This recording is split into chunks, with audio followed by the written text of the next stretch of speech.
बिस्मिल्लाहिर्रहमानिर्रहीम।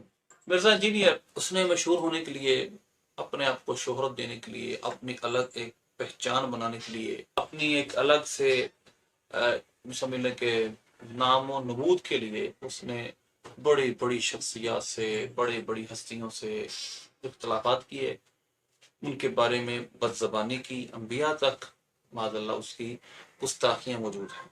और उसने अलग पहचान बनाई अपनी, ताकि लोग मुझे पहचाने। क्योंकि अगर आप ऑर्डनली चलते रहेंगे और बुजुर्गों से और पिछले लोगों से इख्तलाफ नहीं करेंगे तो आपको तो कोई नहीं पहचानेगा। शोहरत पाने का, फेम हासिल करने का जो आसान जरिया है वो किसी मशहूर शख्सियत के खिलाफ आप कोई बात कर दें तो आप मशहूर हो जाएंगे।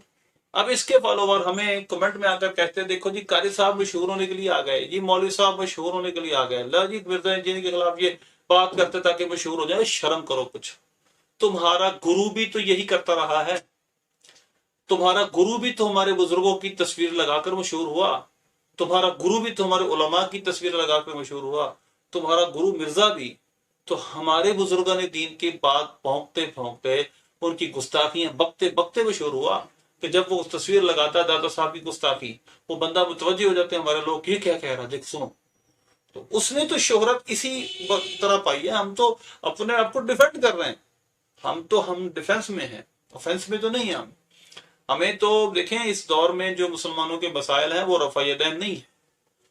वो मसाइल मुसलमानों के बहुत बड़े हैं कि आप जी रफ़ा यदैन को लेकर थोड़े और सुन्नत तक के मसाइल को लेकर आप ईमान लोगों को गुमराह कह रहे हैं, लोगों को तरह तरह के ताने दे रहे हैं। जबकि मामलात यहाँ तक हैं कि हमारे सेकुलर तबका हमारी यूनिवर्सिटियों पर, हमारे जहनों पर गालिब है। और जिस तरह आप मजाक उड़ाते हैं, इस तरह वो भी हमारे बुजुर्गान दीन का मजाक उड़ाते हैं। तो ये बात याद रखें, जो आपने काम कर रहे हैं वो काम इस उम्मत की तामीर करने, प्रोडक्टिव वर्क नहीं है। आपने भी तोड़ा है, आपने भी कता कता किया है इस उम्मत को। फिर अब जो इसने, मैं आपको जो बात करना चाहता हूँ मुख्तसरन मैं बात करूंगा, इसने एक रफ़ा यदैन को वो हैसियत दे दी है तो जो हमारी उम्मत के उलमा ने नहीं दी, मुहद्दिसीन ने नहीं दी, हमारी उम्मत के जमहूर ने नहीं दी, कावानीन वज़ा करने वालों ने नहीं दी। ये इस उम्मत के अंदर इसने इख्तरा किया। तो लिहाजा जरूरी यह है कि हम मसला रफ़ा यदैन को अब मुख्तसरन में आपके सामने बयान करूंगा। ये कितना बड़ा मसला, इसको अगर मैं स्टार्ट से बयान करूं तो मेरी आप वीडियो के लिंक्स देख सकते हैं, इस वीडियो में शेयर कर दिए जाएंगे। तो मेरी वीडियोस में हर तरह के मैंने जवाबात इनके दिए हैं रफ़ा यदैन के बारे में। तकरीबन मेरी 10 वीडियोस हैं, आप उनको देखें। और शुरू से आखिर तक मैंने कोशिश की है। बहुत सारे एतराज़ात अभी रहते भी हैं जिनको मैंने डिस्कस करना है, और बहुत सारे एतराज़ात मैंने डिस्कस कर दिए। लेकिन मैं ओपन माइंडेड होकर सिर्फ उन लोगों को दावत फिक्र दे रहा हूं जो रफ़ा यदैन को, जिन्होंने मौत और जिंदगी का मसला बना दिया, और वो अहमियत देती है कि जो एक मसले की वो अहमियत नहीं है। यानी मतलब है कि अगर वो अमल कर ले तो भी इतनी वो हमारे अहले सुन्नत के नज़दीक गुमराही की हद तक नहीं पहुंचता, या हनफियों के नज़दीक गुमराही की हद तक नहीं पहुंचता। और अगर कोई दूसरे कहते हैं कि अगर ना करे कोई तो फिर भी नमाज उसकी हो जाती है। तो इतना ये बड़ा मसला तो नहीं है जिसको लेकर आप इतना बड़ा प्रोपेगेंडा करते हैं। मैं आपके सामने मुख्तसर इस मसले की सिर्फ आज नोयत बयान करूंगा। लिंक आप नीचे देख सकते हैं रफ़ा यदैन की बारे में मेरी वीडियोस तफसील के साथ। लेकिन ये जामी तिरमिज़ी मेरे सामने सियासत में, इसकी रवायत नंबर 257 है, जिस पर मैंने कंप्लीट इनकी खयानतें, ज़ुबैर ज़ई की खयानतें, उसने ज़ई कहा, वो क्यों कहा, मैं इस पर एक और वीडियो बनाऊंगा और आपको बताऊंगा ये कितने बड़े खाइन लोग हैं। जब सीने पे हाथ बांधने की रिवायत सही होने खुज़ैमा में आती है, वो सुफियान सौरी से है, वो मुअन रिवायत है, वो मुदल्लिस की मुअन है, मगर फिर भी इसको सही कहते हैं, उसको धक्का लगाकर सही कहते हैं। और इस रफ़ा यदैन की हदीस को उम्मत में किसी ने ज़ईफ नहीं कहा, मगर ये ज़ईफ कहते हैं। और लई सभी सही, जो इमाम अबू दाऊद ने फरमाया, वो बर्रा बिन आजिब की रिवायत को कहा, और वो भी सही नहीं कहा, ज़ईफ नहीं। जो उसूल हदीस को जानते हैं वो जानते हैं कि सही नहीं का मतलब ज़ईफ नहीं होता। सही नहीं का मतलब हसन सही ली गैरी भी हो सकता है, हसन ली जाती ही, हसन ली गैरी भी, 3 दर्जे नीचे हैं इससे। तो अब इस हदीस को बयान करने के बाद इमाम तिरमिज़ी रहमतुल्लाह अलैह नतीजा निकालते। अब देखिए नतीजा देखिए कि हज़रत अब्दुल्लाह बिन मसूद रज़ियल्लाहु अन्हु ने फरमाया कि मैं तुमको रसूलुल्लाह की नमाज ना पढ़ाऊं तो आपने इब्तिदा के अलावा फायदा नहीं किया। अब देखिएगा जरा, ये देखिए, ये आपके सामने मैंने जो अंडरलाइन किया हुआ, मैं इसको पढ़कर सुनाता हूँ। अभी ही یقول غیر واحد من اہل العلم من اصحاب النبی والتابعین، اسی وجہ سے ایک نہیں، غیر واحد من اہل العلم، بہت سارے اہل علم یہ کہتے ہیں، کون؟ من اصحاب النبی، جو عربی گرامر جانتے وہ جانتے ہیں من بیانیہ ہے، یعنی کون؟ من اصحاب النبی والتابعین، وہ اصحاب نبی ہیں، یعنی نبی پاک صلی اللہ علیہ وسلم کے صحابہ ہیں رضوان اللہ اجمعین، اور تابعین ہیں جو رفع یدین کا نہ کرنے کا قول کرتے ہیں، وہ قول سفیان الثوری، یہی سفیان الثوری کا قول ہے، اور اہل الکوفہ، اور یہ اہل کوفہ کا قول ہے۔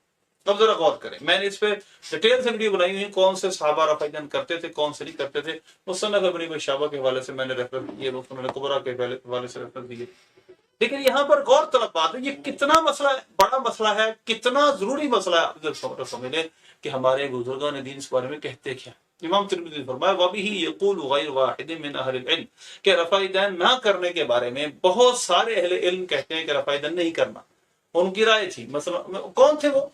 من اصحاب النبی، صحابہ میں سے تھے، والتابعین، اور تابعین میں سے تھے۔ اب کوئی اگر رفع یدین کے بغیر نماز پڑھ رہا ہے تو صحابہ کی نماز کے وہ معاذ اللہ خلاف نماز پڑھ رہا ہو، تو صحابہ نے بھی رفع یدین کے بغیر نماز پڑھی ہے، تابعین نے بھی رفع یدین کے بغیر نماز پڑھی ہے، تو کس طرح آپ رفع یدین نہ کرنے پر ایک شخص کو گمراہ کہتے ہیں، اس کی نماز کو خلاف کے سنت کے خلاف کہتے ہیں؟ کیوں؟ کیونکہ آپ کی رائے، آپ نے دوسرے کو پسند کی، اس وجہ سے آپ دوسرے کو گمراہ کہہ رہے ہیں، دوسرے کی نماز کو غلط کہہ رہے ہیں۔ یہی تو آپ دوسرے فرقوں پر الزام لگاتے تھے کہ یہ ان میں صبر نہیں ہے، ان میں ٹالرنس نہیں ہے۔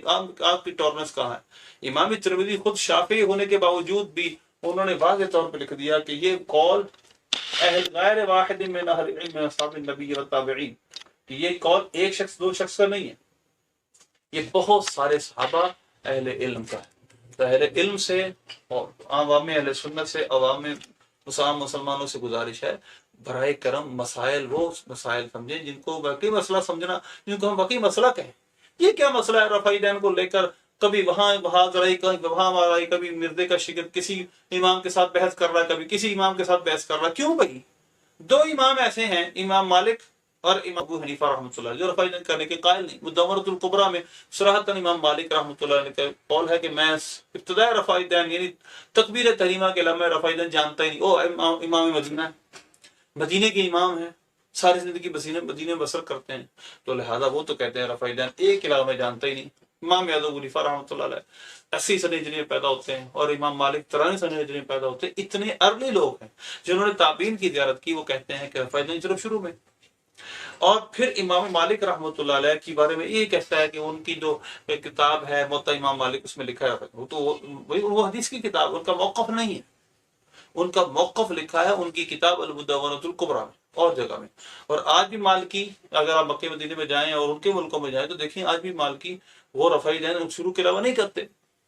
تو اس لیے یہ بات یاد رکھیں، یہ اتنا کوئی بڑا مسئلہ نہیں تھا، یہ صحابہ تابعین کے دور سے ایک مختلفی مسئلہ ہے، جس کو لے کر یہ اب ہماری نمازوں کو غلط کہتا ہے۔ خدا کا واسطہ، وہ خدا کا واسطہ جو نوجوان اس کے پیچھے چل رہے ہیں، وہ اپنے دماغ کو کھولو، اوپن کرو اپنے دماغ کو، وگرنہ صحیح بخاری کی حدیث ہے، نبی پاک صلی اللہ علیہ وسلم نے فرمایا خارجیوں کی نشانی یہ ہے، خارجی وہ ہوتے ہیں جو مسلمانوں کی میجورٹی کے خلاف جاتے ہیں، ان کے نظریات کے خلاف جاتے ہیں۔ آپ نے فرمایا ان خارجیوں کی نشانی کیا ہے؟ سفہاء الاحلام حدثاء الاسنان، ان کی عمریں تھوڑی ہوں گی اور عقل کے بے وقوف ہوں گے۔ تو بات کو سمجھو، بے وقوف نہ بنو، خارجی کی نشانی پوری نہ کرو۔ اللہ ہمیں عمل کی توفیق عطا فرمائے۔